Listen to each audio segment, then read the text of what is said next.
En la clase de hoy lo que nos convoca es el pensador, el filósofo y religioso Santo Tomás de Aquino. Por lo tanto, vamos a navegar un poco en su sistema de pensamiento que oscila entre el pensamiento filosófico, pero también, como dicen los brasileros, mixturado con las creencias religiosas, particularmente de el cristianismo, el catolicismo y su apogeo en la época feudal. Hay que tener en cuenta que el tomismo, como así se va a conocer esta práctica que desarrolla Santo Tomás de Aquino, el tomismo es una filosofía todavía contemporánea, vigente, que tiene una gran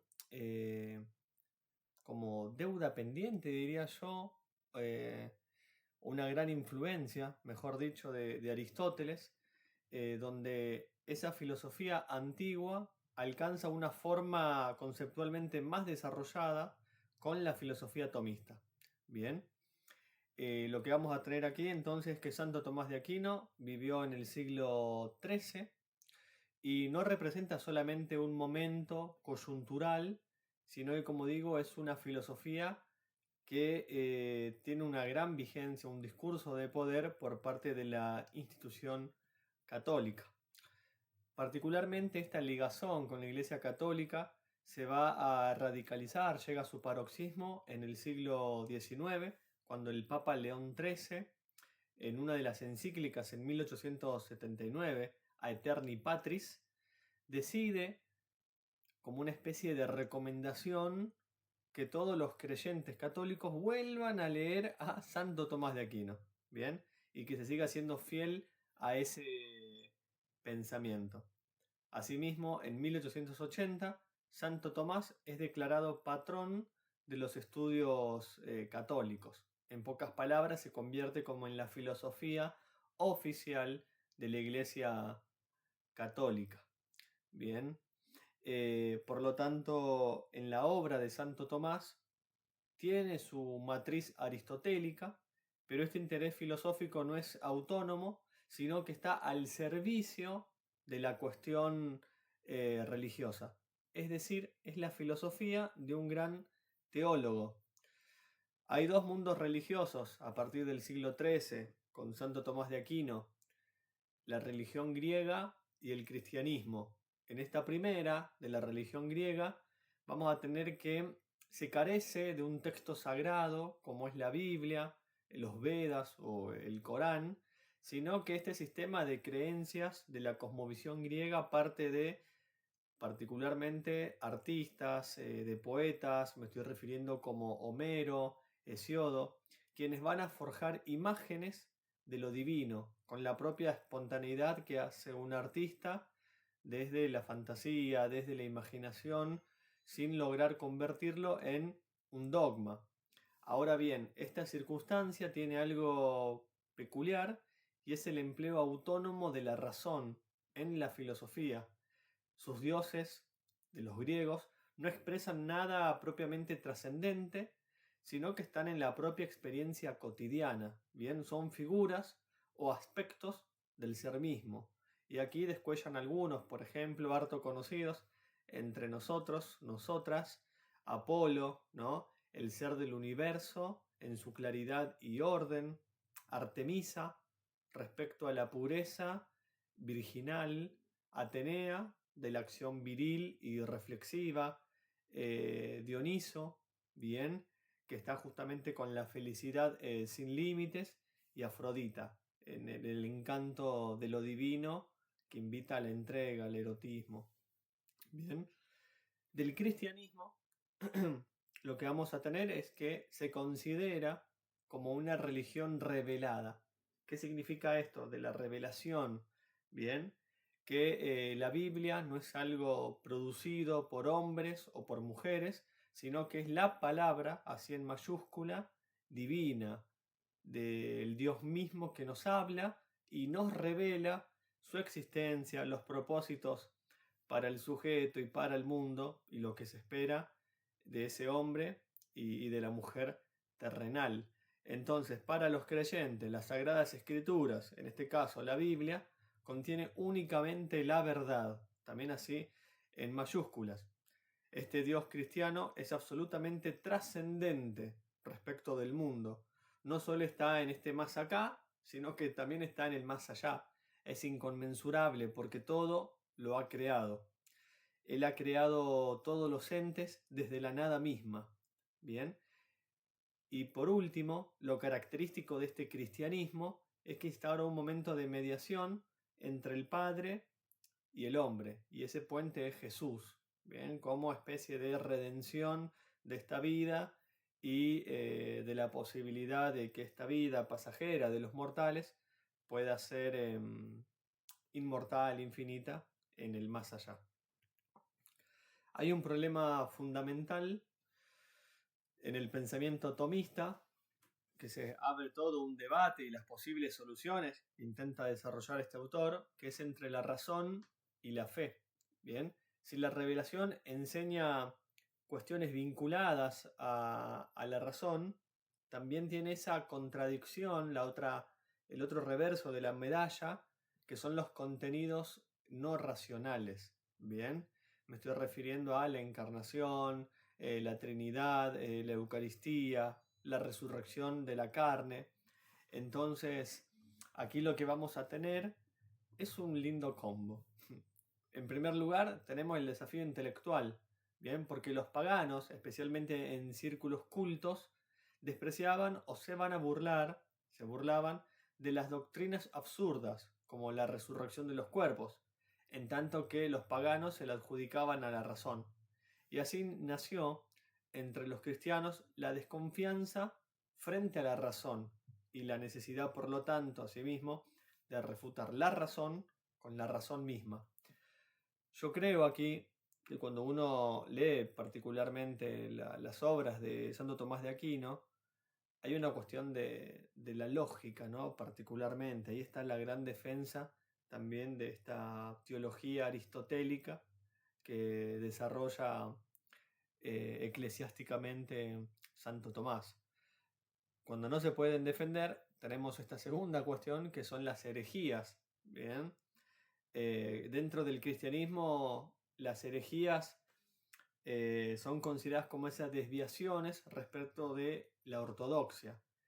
Y esto, quienes venían a cuestionar los dogmas o a reordenarlas, refundamentarlas, se van a encontrar con la violencia del cristianismo, ya sea desde la exclusión, de la imposibilidad de acceder a la misa, a este texto, ¿no? De la Biblia, a la posibilidad de cuestionar esa única interpretación y que como un texto tener esa clave hermenéutica de diferentes interpretaciones, como hizo más tarde Martín Lutero. Y claro, no hay que dejar pasar que también hay una gran larga duración con el Santo Tribunal de Inquisición, ¿bien? La matanza de hombres y mujeres que cuestionaban el status quo de la institución eclesiástica. El nacimiento, por otro lado, de la filosofía cristiana está en este doble proceso de enfrentamiento con los herejes, con la propia razón, y a partir de allí los cristianos deben, lo digo así, deben recurrir a la filosofía griega. ¿Por qué? Porque les otorga conceptos, terminologías y procedimientos intelectuales necesarios para fundamentar desde alguna base la razón de que Dios existe. Hay 5 caminos entonces hacia la razón y la fe. Bien, la primera de ellas, y aquí hay el listado, son 5 y vamos a ver que son contradictorias entre sí. Bien, la primera es eliminar la razón, y esto viene de Tertuliano, que dice creo porque es absurdo. Bien, y aquí tenemos de lo absurdo es la razón, que es como demoníaca y que llena al hombre de soberbia. Y nada tiene que ver Atenas con Jerusalén. Y esta posición reaparece también en Lutero, bien, que va a considerar a la razón como una prostituta, o en Kierkegaard, que va a decir que lo absurdo es el objeto de la fe, y también en Unamuno. La segunda vía, o el segundo camino, es eliminar la fe. Es totalmente la antípoda de la primera. Si la revelación se opone a la razón, no puede ser verdadera. Y aquí tenemos a los deidistas. Los deístas van a considerar que la religión natural solamente puede ser fundada en la razón. Y aquí tenemos otro gran filósofo occidental, Hegel, considera a la religión como ese estadio superior de la filosofía.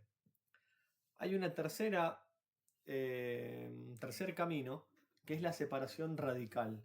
Esta es la doctrina de la doble verdad, es decir, tratar de pensar que la fe y la razón son zonas, espacios incomunicables y heterogéneos, donde alguna materia de la religión o de la filosofía puede ser falsa o cierta.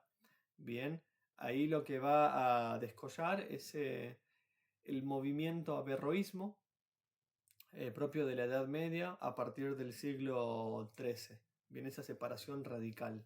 Bien, la razón va para un lado, la fe va por otro. A veces pueden coincidir y a veces no. Bien, lo hago más cortita y al pie. Luego está una cuarta, la fe como presupuesto. Bien, San Agustín decía, bueno, creo para comprender. Y aquí se me viene incluso, ¿no? Como a veces uno dice, bueno, no lo creo hasta que no lo veo. Y aquí podríamos pensar con Santo Tomás de Aquino que quizás para ver las cosas hay que creer. Claro, ahí está la idea de la fe. Bien, cuando uno piensa esto, ¿no? La fe mueve montañas. Bueno, quizás primero necesitamos creer antes que ver ese desplazamiento de las montañas. Es un ejemplo absurdo, trillado quizás, pero quizás nos puede acercar un poco más a esta comprensión de establecer la fe como un presupuesto. Y luego la quinta ya establece una armonía entre la razón y la fe.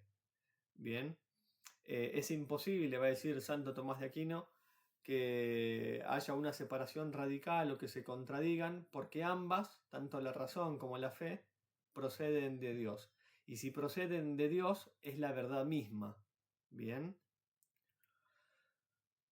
Dicho esto, Santo Tomás de Aquino, que vivió en el siglo XIII, entre 1225 y 1274, representa esto, ¿no? Que he venido comentando, la filosofía escolástica y del cristianismo, que llega a su forma más perfecta. Se ha comentado que Santo Tomás no es el filósofo más revolucionario, más extraordinario. Su capacidad particularmente está en establecer un orden y unos servicios a la institución eclesiástica. Bien, eso es lo que le aporta a la sabiduría cristiana.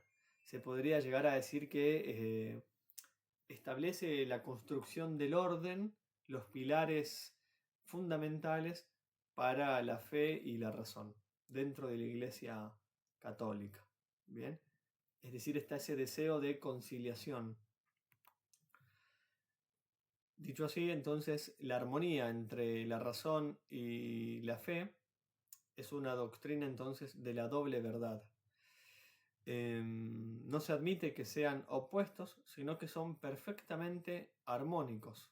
Bien, desde el lado de la filosofía, Dios es considerado como la causa primera de todo ente, y mediante la teología, Dios consiste en ser el fin de la salvación humana, bien, que es conocido mediante la revelación.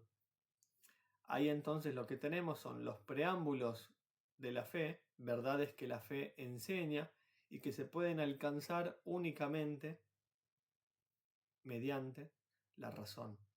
Es decir, que Dios existe, que Dios es uno, que es incorpóreo, etc. Y de Aristóteles, que es un filósofo pagano que alcanzó verdades coincidentes con la fe, son muestras evidentes de esta articulación, de esta armonía, de que sin la razón no puede haber fe y viceversa. Luego tenemos, aparte de estos preámbulos de la fe, ¿bien? tenemos lo que son los artículos de la fe, es decir, verdades que superan todo el poder de la razón y solo pueden ser conocidos mediante la revelación, es decir, lo que se considera como esos misterios sobrenaturales, como la Trinidad que comentaba, la encarnación, la resurrección, no son demostrables en modo alguno. Hay que creer. Y me parece que el punto más importante de Santo Tomás Aquino llega aquí con las 5 vías hacia la existencia de Dios. Son las 5 vías, las 5 demostraciones para probar racionalmente la existencia de Dios. Hay una estructura, hay un orden, como explicaba antes. La primera es el punto de partida. Hay un hecho de experiencia en el mundo sensible. La segunda, hay una relación siempre causal. Este hecho se considera como efecto que requiere una causa. La tercera, la causa primera. La serie de causas no puede seguirse al infinito. Cuarta, Dios. Bien, esta causa primera es lo que llamamos el motor inmóvil, insisto, Dios. Entonces, ahora sí voy por las 5 vías. La primera es por el movimiento. Es cierto que en este mundo algunas cosas se mueven. Los autos, mis estados anímicos, todo lo que es movido por otro, bien, o por uno mismo, es ese pasaje, ¿no?, de la potencia al acto. Y no es posible proceder al infinito en los motores. Por lo tanto, cuando uno piensa en un motor, en ese pasaje de la potencia al acto, va a decir, bueno, tiene que haber un primer motor inmóvil. Y ahí está, es Dios. Pasamos a la segunda, por la causa eficiente. Descubrimos que las cosas sensibles tienen una ordenación de causas eficientes. Nada puede ser causa eficiente en sí misma. Bien, entonces hay una causa eficiente primera, que siempre estuvo, que es Dios. La tercera, por la contingencia. Bien, encontramos una serie de contingentes en esta realidad, en el plano terrenal, que pueden ser y que no son. Si todo fuese contingente, hubo un tiempo en que nada era. Entonces ahora nada habría, pero hay cosas. Es decir, aquí hay algo que es necesario por sí mismo, que es Dios. La cuarta, por los grados de perfección. Se encuentran en las cosas, en los entes, algo más o menos bueno, verdadero y noble, pero esto más y menos siempre supone como un máximo. Bien, lo máximo es la causa de perfección y lo máximamente perfecto, la causa de la bondad y la perfección, de vuelta al truco, es Dios. Y después tenemos, por el orden del mundo, vemos que hay cosas sin conocimiento, obras, entes, ¿no?, que tienen por causa un cierto fin, pero lo que carece de conocimiento no puede tender a un fin sin que sea dirigido por algo inteligente. Bien, por lo tanto hay una inteligencia suprema que ordena las cosas naturales, todo, los seres vivos, la coraza orgánica, que es Dios. Luego vamos a la naturaleza de Dios. Hay una vía de negación. Una vez demostrado por Santo Tomás de Aquino que Dios existe, hay que preguntarse, hay que cuestionarse entonces qué es Dios. Y el conocimiento de la naturaleza divina se va a realizar mediante 2 procedimientos: la vía de la negación y la vía de la eminencia. Bien, básicamente lo que consiste esto es en eliminar del concepto de Dios todo lo que le sea incompatible, todo lo que tenga un grado de imperfección, de error. Entonces ahí vamos a saber que Dios no es eso. Bien, Dios está recontra alejado del ser humano, en el sentido de que no es para nada semejante. Pero bueno, puede ser discutible según las Sagradas Escrituras. ¿No? Hecho el hombre y la mujer a la semejanza de Dios. Tiro ahí un pequeño chiste, no tan chiste. Bueno, en la naturaleza de Dios hay una serie de conceptos que desarrolla Santo Tomás de Aquino. La idea de lo simple. Dios excluye toda composición, es acto puro, sin potencia, no tiene materia, es sin accidentes. En estos conceptos aristotélicos Su esencia no se distingue de su existencia. Dios es el ser o el existir mismo. Es el acto mismo de existir. Luego es la perfección como acto puro. Dios es absolutamente perfecto, mediante que todos los entes tienen cierto grado de perfección, pero también de imperfección. Dios no carece de nada, es todo perfecto. El tercer concepto es la bondad, y la bondad se funda particularmente en la perfección. Dios aquí es pura bondad, absolutamente bueno, según Santo Tomás de Aquino. El cuarto concepto es la infinitud. Bien, Dios está excluido de todo límite porque la perfección no conoce de eso. Bien, supera, ¿cómo es la frase? El límite es el cielo, nene, de los Redonditos, de esa canción de rock nacional. Creo que también puede ser una frase popular, ¿no? Bueno, Dios es acto puro, simple, el acto de existir es infinito. Luego tenemos la omnipresencia. Dios es causa del ser de todo lo creado. Es el ser más íntimo de toda cosa. Por lo tanto, Dios está presente en todos los entes e íntimamente. Puf. Aquí es, ¿no?, esa frase de Jean-Paul Sartre, que la mirada del otro es el infierno. Y acá estamos bien fregados, porque Dios lo mira todo. Bien, cuidado pecadores y pecadoras. Y luego, bueno, la inmutabilidad. Por ser acto puro sin potencia, Dios no puede cambiar, puesto que el cambio supone potencia. Y Dios, claro está, es motor inmóvil. La última es la eternidad. Tiene una vida interminable, ¿no? Qué lindo. Dios es inmutable y ajeno al tiempo. Bueno, qué lindo o qué condena, no lo sé. Depende cómo nos comportemos. Yo estoy diciendo cualquier cosa. Retomo, ¿no? Entonces con la eternidad es la vida interminable, una posesión perfecta. Y claro, esto lo que implica es que no hay nada antes de Dios o después de Dios. ¿Ven? Es todo a la vez. Y hay en la naturaleza de Dios una vía de eminencia. ¿Bien? Es decir, el hombre existe en tanto es posible que desarrolle su vida y extraiga conocimientos de este mundo. Bien, de ahí que va existiendo, va viviendo y va desarrollando una cultura. Contrario, podríamos decir, a Dios, que parte de lo siguiente, ¿no? De esta vía de inminencia y como un principio general, que es todas las perfecciones que se encuentran en las criaturas tienen que encontrarse también en Dios, en cierto grado. Lo sabio, lo bueno, lo justo, lo perfecto. Bien, comprendemos la sabiduría como cualidad de sabio, pero no la comprendemos como constituyente del ser mismo puro y simple. Todos estos juicios orientan nuestro entendimiento hacia uno mismo.